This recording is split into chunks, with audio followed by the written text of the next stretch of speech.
Welcome to session 10. In this session, Moiyez from DKO Architects will begin the discussion with us regarding the implementation of Archicad systems, technology and training. Now, from my perspective, this is one of the most crucial components of any process or any workflows that occur within your business. To start with, you need to make sure that you have a plan in place to implement any tool, any software, any process, because we all know that a failure to plan is a plan to fail. So I'm hoping from this session and then the following session we have coming up next, the panel discussion, these two sessions combined will give you some more insight into how you, in organizing your business, can put together a plan on how you can implement Archicad, implement your technology, and provide the training to the people within your practice to enable you to do that. So now I'll hand you over to Moiyez to share with you his thoughts on how he is achieving this at DKO Architects.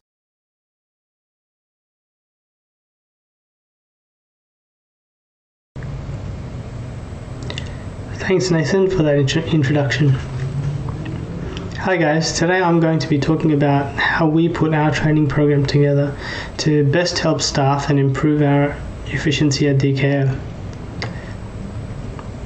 By the end of this session, you will hopefully have a different perspective on training, how to put a training program into action, key ingredients for successful implementation, shared experiences on delivering training, what it takes to cultivate the right team culture, and how to lead from the bottom up. A little bit about DKO. DKO was established in 2000 and has grown from a small team of passionate designers to a practice of over 200 design professionals.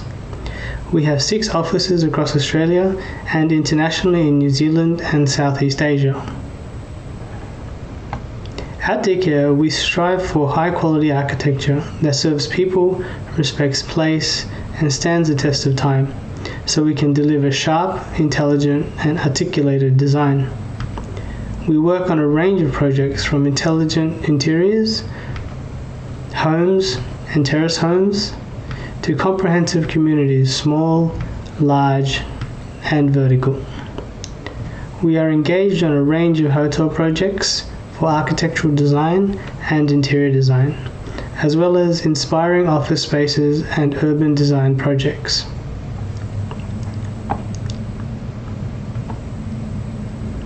A little bit about my role at DKO. I started as a full-time BIM manager at DKO in 2017 in the Sydney office, under the mentorship of Blair Calvert, who's our global BIM manager. Even though my title is BIM management, my role extends beyond this, and it was hard to capture everything we did under it.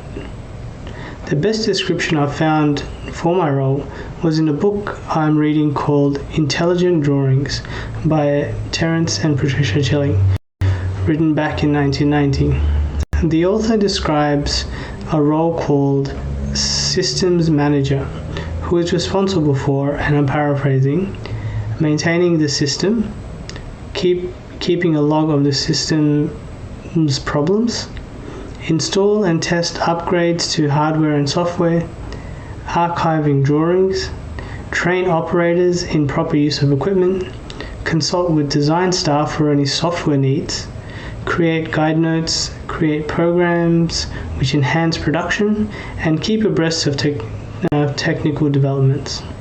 Very comprehensive, but down to the T on what I do day to day. Beyond this, my primary focus is staff training. This includes staff inductions, Archicad basics training, new workflow training, new features training, office and IT procedures training. And this is a part of my role that I'm going to focus on this presentation. So how I view and approach training for my team. A typical scenario for a BIM manager is that your director will ask you to run training for all staff to drastically improve the output. Easy said, easy done, but not quite. What this really means is how can we get people to use Archicad better so that the output is accurate, efficient, and has minimal errors. This establishes the objectives for all my training programs at DKO. So how do I define training? From a quick Google search, training is defined as the action of teaching a person or animal a particular skill or type of behavior. I agree with this meaning, however, the important things to note are the words skills and behavior, not animal. Neither of these things can be developed by sitting in a room and being fed information. To develop any skill, you need to do that action repeatedly until it becomes second nature. Similarly, to cause behavior to change, you need to provide incentive and repeat the message until the behavior has changed. The common denominator which I focus on is repetition. Repetition manifests itself in different ways. It can be good reminders that are perfectly timed light bulb moments, or it can be seen as nagging that ultimately gets ignored and becomes ineffective. It's important to strike the right balance. I try to remind my team about things when I'm actively serving them with their daily BIM questions. This could be a subtle reminder about where to find information, or quickly recap on key points we covered in our training. I also like to have a good rant during staff presentations where the whole office is together. The rant comes off as whimsical, but I try to express my passions about the issues also. Remember, it's all about the betterment of the team. Implementing training. So imagine you as a BIM manager have identified a problem and developed a workflow that will eliminate it and improve the team's efficiency by 50%. You want everyone to start using this great new system immediately, but how? Do you tell the directors, email everybody, sit everyone down and explain it? Feel free to post what you've tried in the questions field, and we'll mention them during the Q&A.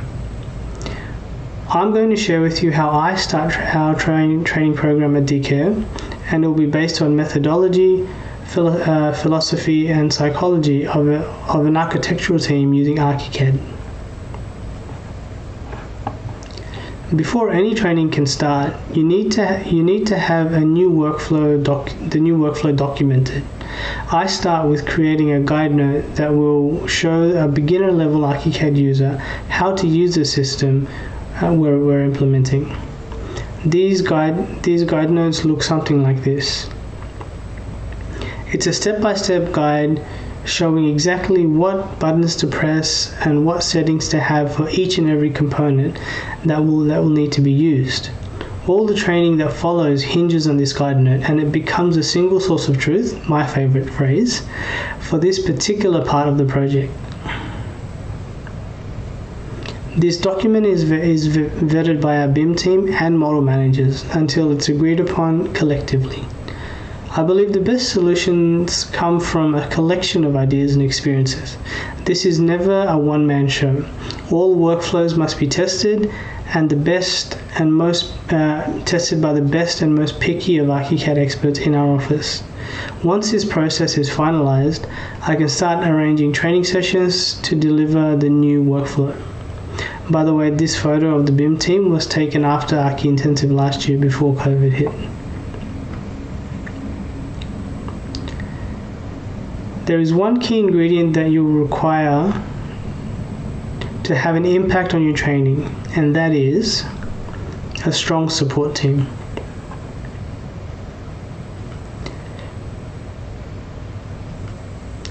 At DKO, we have a group of model managers, a group of Archicad users we call model managers.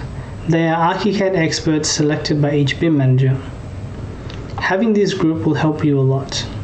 They are your eyes and ears for how projects are tracking. They are your sounding boards for different solutions, and they are your enforcers to help disseminate the workflows that they help develop. It's important to develop this team and ensure that they're part of the process. Archicad typically has multiple ways to achieve a result. Utilize their knowledge and experience to find a solution that will give you the best efficiency. This team will have the technical understanding of Archicad along with past experiences in architecture.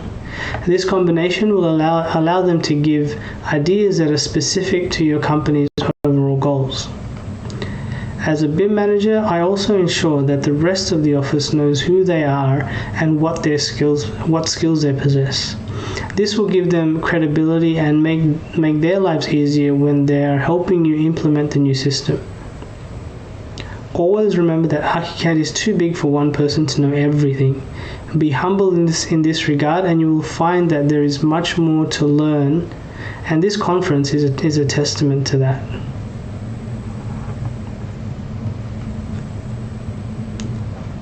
Setting up your training sessions. With 200 staff at DKO, I like to start my training with my model managers and work my way across to the most junior staff members. This allows me to achieve the greatest impact office-wide. This also allows the model managers to start distilling the information within their teams and hence covering the rest of the office.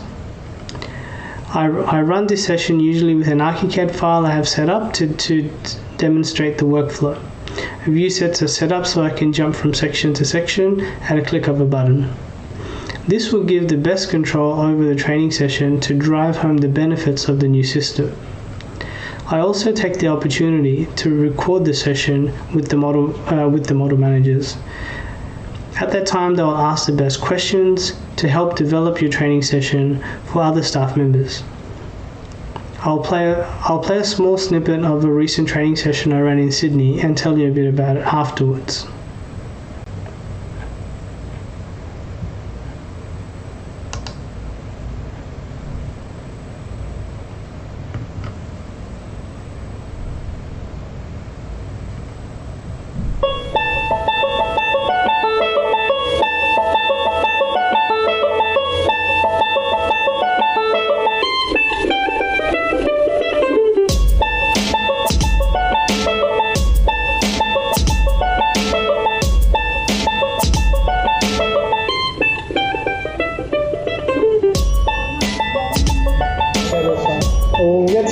Josh has to go soon anyway.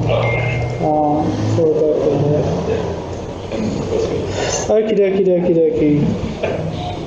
So thanks for coming, guys. This is going to be this is part of our global BIM training. So this is the same session we're going to roll out to every office at DKO. We've already done it for the design team here in Sydney, and Simon logged into that one from Brisbane. I've already run it to Ho Chi Minh, so they know how to run the project, and obviously we tried and tested it in Sydney already. Then DK, then it'll be even Matt has done testing on this, so the system works. But I just want to run through the whole thing because it does include a couple of steps in the whole thing. So the reason we had to develop this new system is because of the issues we had with the window automatic schedule losing dimensions halfway through. Like we get to construction, we roll the file over a couple of versions, those dimensions keep dropping off. Okay, we're not the only one who had that issue. The housing team in Melbourne also complained about the same thing. As much as I tried to replicate that thing, you can't replicate it, you can't predict it, so it's unpredictable. We need something that's solid. Okay, and this is what we've come up with, because it's a combination of processes we've used on a whole different amount of projects, both in Sydney and Melbourne. Okay, this is the workflow. It will be part of the guide note that I'm going to finish off and send out to everybody, and it's a pretty simple one.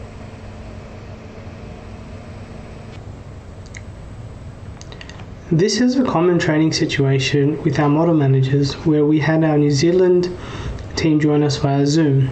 I went through the new system we were implementing while stopping for questions and comments along the way. This allowed the team to contribute freely and help improve the system and the training. Since everybody who attended were model managers, this session was very technical, and I could go into depth about how things are set up on the back end to deliver the outcomes we need. This is also a good opportunity to remind the model managers about their role and how vital it is that they are keeping on top of Archicad files and the DKO standards. Allow the team and yourself to have a good rant session about what is bothering everybody and how it might get fixed. This will keep your team engaged and passionate about the bigger goal of BIM excellence. Keep in mind that not every team is the same. I have found that training sessions need to have a component that is tailored to the team you are delivering it to. This might mean that you only need to deliver part of the content you created, or present it from a completely different perspective so that it has a better impact, or use examples of projects that are relevant to the team you are delivering to. An example of this would be the feasibility guide note I created for our design team. This guide note contains step-by-step instructions on how to set up a file from scratch. Even though this is a full module on its own, I use part of it to train our non-Archicad users on how to model a mesh, and I use other parts for our model managers on what to look out for when they're auditing a file before it rolls over to the next stage. These help with managing how much content you need to create. One guide note can serve multiple purposes, saving you time. And it also lets you be very targeted in your training approach. And you will realize that very quickly. Not everybody in the office needs to sit through your training sessions. Big lesson learned. Remind yourself you are developing skills and changing behavior so that everyone works better. This will help you stay focused. The more you know your team, the more effective your training becomes. Follow up on key members of your team and ensure that they're using the processes that you have set out. You'll need to keep your ears open. Sit with them one-on-one and walk them through the process to ensure that they know what to do. It's important that your team knows that they're being supported throughout the implementation stage. This will make your training more effective. What it's really like. It's not easy. You will run into some pretty tough personalities. One of my biggest challenges was trying to train people on how to model windows correctly. This group was experienced in Archicad. However, their experience allowed them to manipulate Archicad to achieve their goals very quickly and effectively. Efficiency, however, must be universal and not at the expense of another person or team. This is why I get yelled at home for not putting my dishes in the sink. I think I'm achieving efficiency for myself, but someone else ultimately pays for it later. The training I ran for this team had nothing to do with Archicad skills. I was trying to instill a different way of thinking, reminding them that what they are doing is part of a bigger picture, which is not only great architecture, but also profitability for the company. You need to be really sympathetic to the team's deliverables. If you don't share this with them, you've built a wall between you and the team, and thus reducing the impact of your training. It's easy to get disconnected with the pressures of deliverables as a BIM manager. I believe that you should constantly strive to stay in touch with that side of architecture. Ultimately, that's why we're in the role that we are. In an ideal world, We would all like to take a file that was done for feasibility or DA and start construction documentation from it. However, this doesn't work due to the state of the file, and rebuilding a file is never put into a fee agreement. Although there are competing demands for each stage, a common goal should connect everything together. This could be something like, a project must be delivered on budget, so let's ensure that the file is managed correctly. Or the design intent must be achieved, so let's ensure everything works in the file. Or the file will be the single source of truth throughout the life of the building, so let's ensure it's maintained. All these goals require the Archicad file to be maintained and company-approved workflows to be followed. This should help unify the team so that the efficiency is gained in every stage of the project.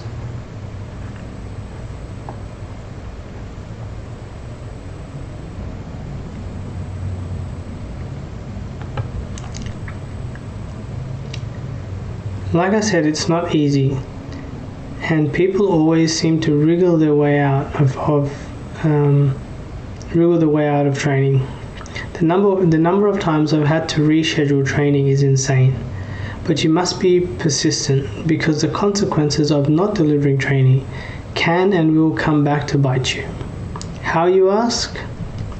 Well, picture this. You're walking by someone's desk and notice some cringe-worthy practices that you know you've done training on. Your first instinct is to Darth Vader them. But instead you walk over and kindly question why they're doing these things. Here are the top 10 excuses for bad BIM practices and missing training.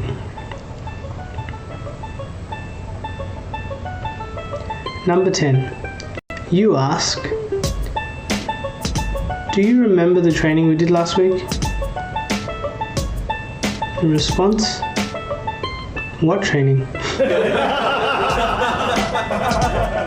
Number 9. You say, did you follow the guide note about this? And typical response, where are the guide notes located again? Number 8. You say, so why didn't you do it this way? And I typically hear, this way is quicker. Number 7, you say, okay, these are all the benefits to the system we've implemented. And what I get back is, I don't feel it's a better way, so that's why I didn't do it. Number 6. Why did you use fills all over the model? And the response I get is, this is how I always do it. Number 5. You say, but I fixed it with you yesterday. And I get a response, I have no idea why it keeps happening. Number 4. You say, why didn't you come to today's training? And of course, you get the response, I was so busy. Number 3. You say everything is set up the wrong way. And the response I get, the file was already like that when I got it. Number 2. They say to you, why is this taking so long to do?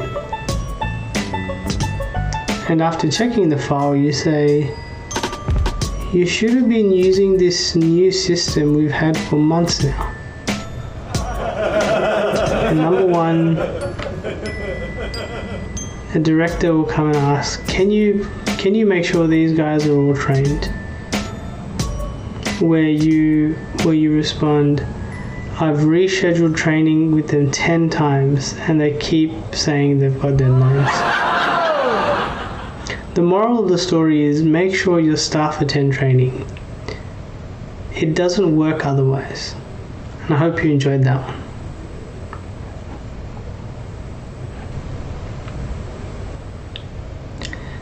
So did any of the above sound familiar? Did any of them sound like you? In this section, I want to redirect the focus away from the BIM managers and leaders and towards the team of people who support them. What is leadership? Leadership is almost unanimously described as a process or act to influence people to achieve a goal. Whichever role you're currently in, you are a leader. As a leader, you must know the big picture and have a vision for how it's going to be achieved. For argument's sake, let's say that our big picture objective as architects and designers is to have cutting-edge design. To achieve this, we also need a profitable business and happy staff. Now, imagine that everyone in your team has this big picture objective at the forefront of their mind every day. This would start to eliminate individualistic egos and cultivate leadership at every level. The team starts to see that they're impacting the final result rather than just doing what they are told and being thrown from task to task. The team becomes better equipped to adapt to changing deadlines by reprioritizing and supporting those who need extra help, rather than staying back to finish things off at the last minute. And most importantly, the team is supporting the leader by leading the people around them. This frees up the team leader to effectively guide the team to achieve the bigger goals. Remember, you as a team member are always part of a bigger team, which means that there is always a bigger goal you're trying to achieve collectively. I think it's the role of the people in leadership to ensure that each member has this at the forefront of their mind, and by demonstrating how their work is impacting the final result. So coming back to the original meaning, influencing people to achieve a goal, you need to apply that at your level. If you are in a team of 2 or more, you will have some influence over other people. Make sure it's positive and aim towards the bigger goal. If you are the only team member working under a project leader, you have the best position of them all. This is because you have 100% influence over yourself. If you can get yourself to understand the bigger goal, you will be much more effective in what you're doing, and at the same time working to help leadership be better leaders. A common question I get is, what if my leader is taking all the credit for my work? This is a big one to unpack, but ultimately it points to 2 things about you as a team member. Number 1, are you seeking a leadership position? And number 2, what is your motivation? I believe in a creed which gives guidance around this situation. I'll mention 2 comments on this for you to think about. Point number 1, seeking leadership. If you're seeking leadership, then you're not someone who should lead. Leaders are put in their position by the group that they're ultimately going to lead. Remember, leadership is not necessarily a position of authority. Point number 2, getting credit. It's always nice to receive a thank you for your efforts, and sometimes we get accustomed to it. But if it starts to become the reason for your efforts, you need to check yourself. Remind yourself about the bigger goal and make accomplishing the goal one of the reasons for your effort. And if the problem persists, you may need to find yourself a better leader. Bringing it all together. So you need to train your staff around a new system or technology which you've developed or purchased. What do you need to make this happen? Ensure that you have content created to give your team. This can be a guide note or a reference video. Develop a team who are like-minded and have a very high skill set with Archicad or the technology you've just purchased. Ensure that you have director level support as well. Run training sessions which are modified to target the audience you are delivering it to. It's very important that it's effective to every group. Follow up on training with one-on-one sessions and rerun the training months later as a reminder. Repetition is key. Lead from the bottom up. Ensure every member of your team knows the goal you're trying to achieve. Show them your passion. Ensure that they know that they're working towards that goal in every single task they're given. And lastly, lead to serve. Ensure everyone knows that the goal you're working to, and eliminate the egos within. Be patient with your team. Behaviors and skills take time to develop. You just need to be consistent and persistent. Aim to be the best leader you can be, even if you're only leading yourself. Alhamdulillah, thanks Nathan and Blair for the opportunity and mentorship. It's on the shoulders of these giants we're standing, and I hope I've done justice to the foundations they have laid. Now I will hand it back over to Nathan for the Q&A.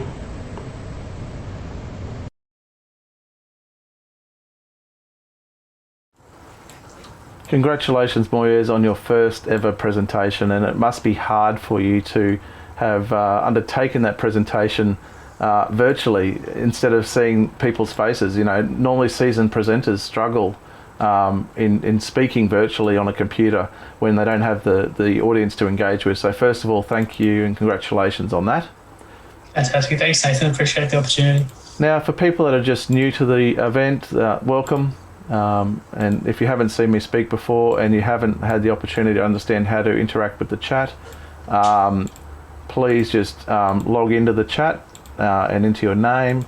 This is a methodology of keeping bots out of our chat that Vimeo has in place.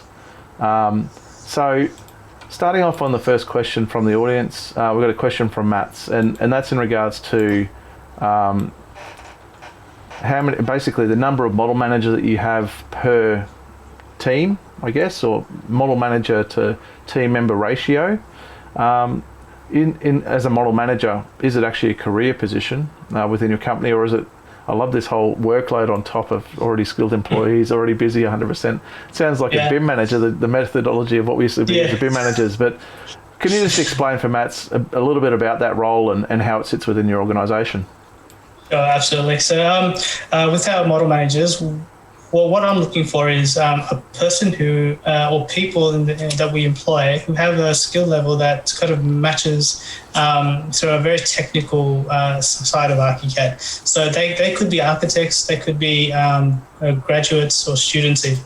And what we do is we recognize that, and we give them a position that is recognized in our office, in our structure, as a person to go to learn from. So ideally, we would love everyone, and the aim for me at least in our office is to have everybody at a high skill level. So no one in particular needs to worry about learning, but ultimately that's not the reality. So the model managers are put strategically and paired up with people so they can not only mentor and teach everybody next to them, but also help me manage all our files and make sure our projects running smoothly the whole way through. No, that's true. The sad thing is still there's a lot of organisations that treat BIM managers as you got to do development of template after 100% workload. And Exactly. I love Ralph's comment. I feel you, bro. So I think you got the comedy in your top 10 hits. Rowan Bailey's got a question regarding training. Is it mandatory or optional? Do you use a whip or a carrot? I've tried all the approaches. I have to say, we've made it mandatory, we've made it optional.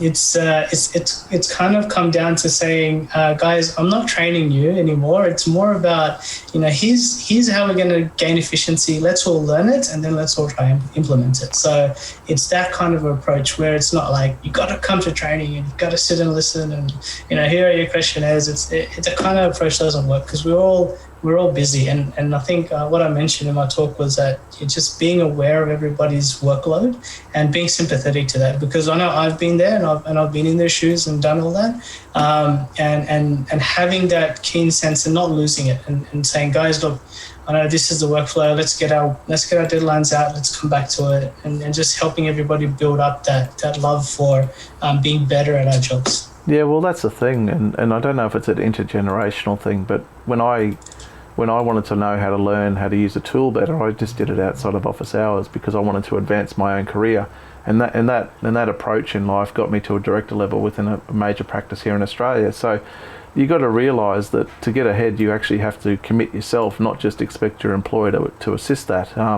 Damien congratulates you on your presentation and has a question regarding the percentage of time that you allocate for staff members in training. Fantastic. Yeah, fantastic question. Thanks, Demo. Essentially, what can I say?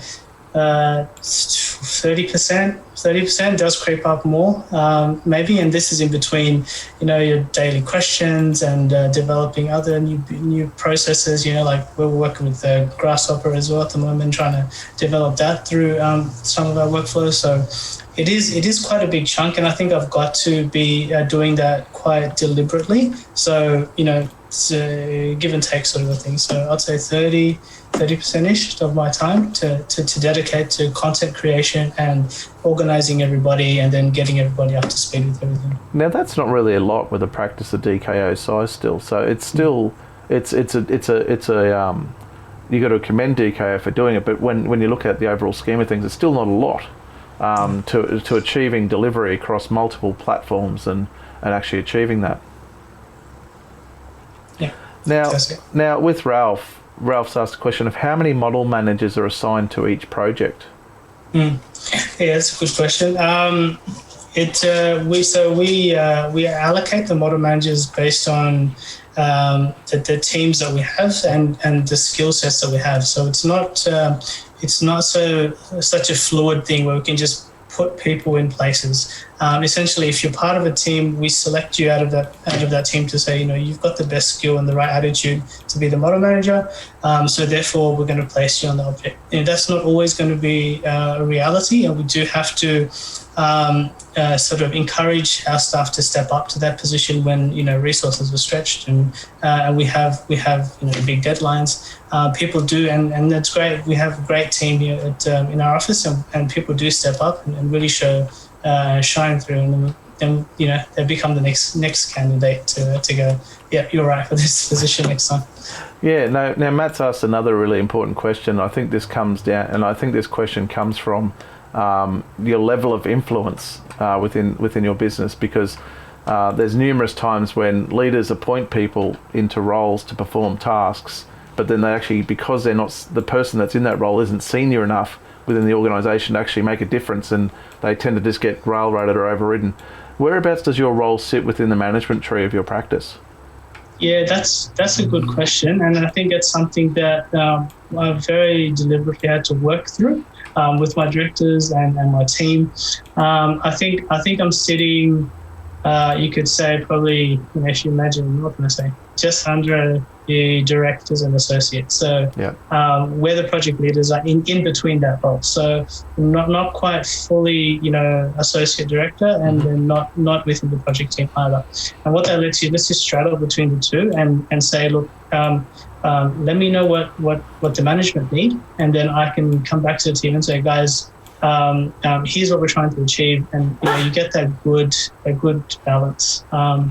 And like I said, if you're keen to serve your team, that's where you're going to make the most impact, because all we need is support, and that's how I see our role as we're supporters, making sure everyone's happy. Yeah, that's it. That's exactly right. Now, Rowan's got another good question there regarding skill set measurement. So do you have any tools that you currently have in place to measure people's skills specifically? We're working on it, not in a formal sense, but we are developing a few matrix and questionnaires and things like that. I have promised my team for a long time now to have an quite delivered on, which is basically like a CAD showdown, and see who the fastest Archicad users are in the office. And I'm still keen to do that. I might loop you into that, Nathan, so you can see and get a bit of just keep everybody motivated. I really love people to love Archicad as much as I have over the few years, and then just make that part of your everyday work. So, no, well, I have a questionnaire that I use to determine people's skill sets. At this point in time, it's a user assessed thing, but then when you take that user assessed information, you can then cross check it against how they're actually working in real life. And then you see what their real skill sets are. So it's kind of it's very hard. I think in any case, the time and energy that goes into developing a test per se is so extensive that I don't think you're actually going to get the value for money out of it. Kristen, welcome. It's good to have you on. How much time does the office allocate to training time on average for each person? Is it so? How much training can people do per week, month, year? Yeah, sure. So our current timetable for training, we're kind of doing quarterly rollouts of major training, which is global workflows that everybody would want to adopt for all projects, and then that gets rolled out. In 1 month, I basically do 2 sessions a week, and I just try to cover as many people, as many teams as I can. And then in between that, we're doing mini sessions with the design team. We're just doing small reminders, catching up with everybody and saying, hey guys, I've noticed this in the team. Let's in the projects, let's try and fix it. So that's kind of where it all lives. So I get 2 months to content create with my team, Blair and Damien. And then I get to go back and deliver that with their support as well. So yeah. So, but how many hours would that turn out to be, you reckon? Like in terms of not your work, but how many contact hours would an average staff member have with you with training on an annual basis? Annual basis, weekly. Let's talk about it for the month. So maybe an hour and a half to 2 hours, maybe. Yeah. Yeah. So is that an hour and a half a week on average? Yeah. Okay. So my brain's not working, my maths isn't in my head at the moment, but that's about a week and a half's worth of training a year. The positive is Blair's online and watching you, Moiyez, and he says you have your full support. Thanks, Paul's comment, I love. That's actually quite true. Every user thinks they're better than they are because they don't know how much they don't know. It's only when you don't know what you don't know when you're actually going to realise you know nothing. Have you ever used a Graphisoft assessment as a starting point? So the quiz, I think Paul's talking about, that's on Graphisoft's website.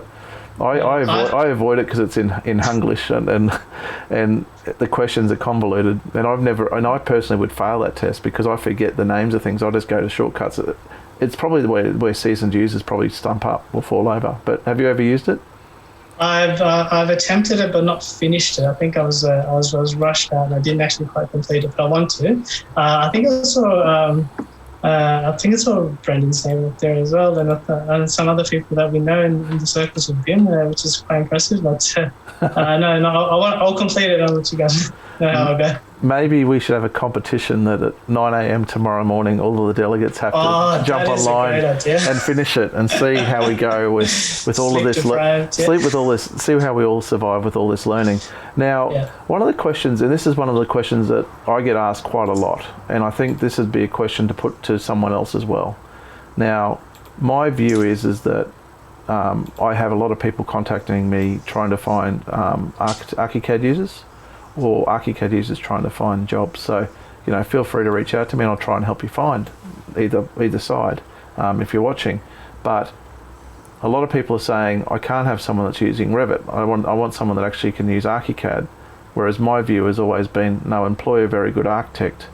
And if they actually are willing to learn Archicad, then they're probably a good person to have in your team, because they're going to be adaptable, right? They're going to change. And my personal opinion is I can train someone up in Archicad in a week. That's my personal opinion. That's general training in terms of Archicad generically, and then moving into specific training that I have with workflows of how I expect things to be done. How's the onboarding process for you and DKO with regards to people that may come from a Revit background?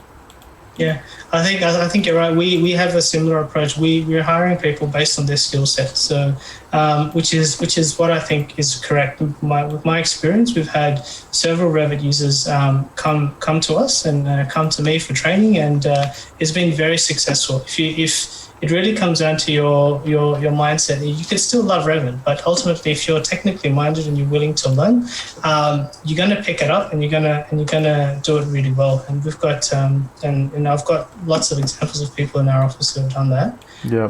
And they've really flourished, I think. And some of them, right up there with model managers who've come from Revit backgrounds. It doesn't really matter. I 100% agree. No, it's interesting. Lewis has written most amazing, interesting thing for me is that in South Africa most firms require Revit efficiency. Yeah, it's the same thing whether it's in Australia. I've got a post on my website right now talking about I'd like a Revit architect, please. And it's like, well, in the past, did we ask for a rotoring architect? About how they use pens. To me, it's if people are interested in employing you because of your ability to use just that one tool, they're not actually employing you for the right reason, so you wouldn't go near them. Yeah.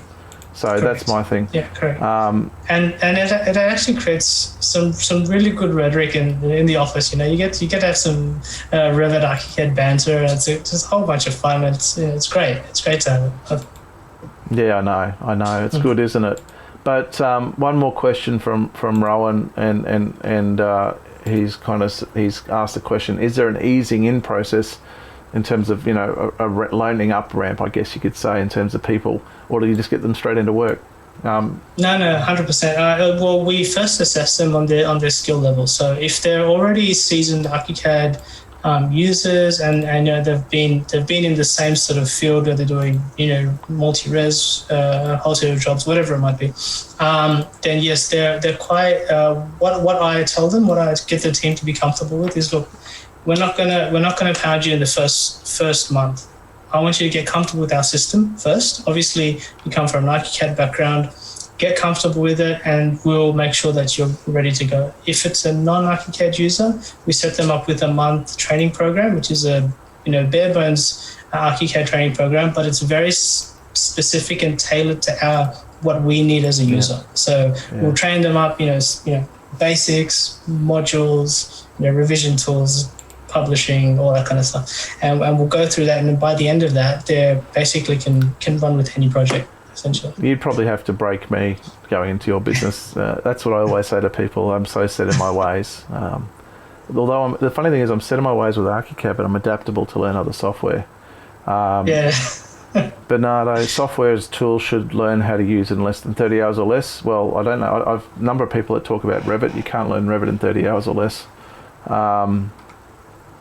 Kristen, I'm so sorry. That's twice I've done that now. I'm really bad with names. I've heard another office describe that as often better if they don't know a lot of Archicad because they don't have a lot of bad habits, yes. And the methodologies that I used to use in my previous practice were so unique and heavily tied to a process that to try and break people's processes was very hard. So that's definitely the case. Yeah, 100%. I mean, my last one was in a similar manner. I came from AutoCAD. This is years ago. Yeah. And my director at the time said, look, you got to forget everything and then start fresh. And then when he said that, it kind of started clicking. And then, it certainly does. It certainly does. Now, I'm going to have to cut our questions short as much as I'd love to talk for hours on end.